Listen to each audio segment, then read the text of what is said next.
Ma'lumki 2026-yilning 15-yanvaridan 28-fevral sanasigacha respublikamiz bo'ylab aholi va qishloq xo'jaligi ro'yxatga olinadi. Tadbir 2 bosqichda onlayn hamda uyma-uy ro'yxatga olish shaklida o'tkaziladi. Albatta, bunda ro'yxatga olish ishlarini yoritish va jarayonda jurnalistlar faolligini oshirish muhim hisoblanadi.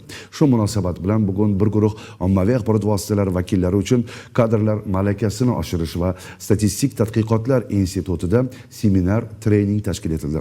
Hozir shu haqda.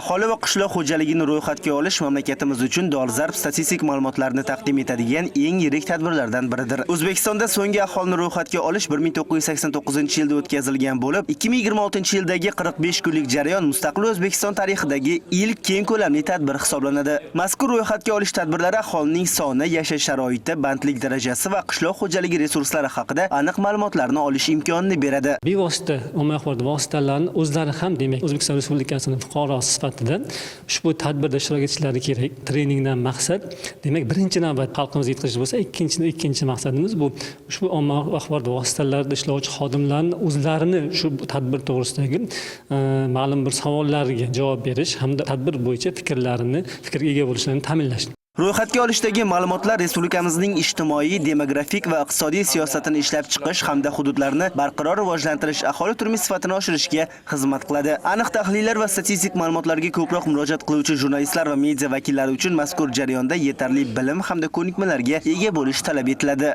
Masalan, aholini ro'yxatga olish, umuman bu mavzuga kirib ko'rmaganman, umuman tushunmaganman.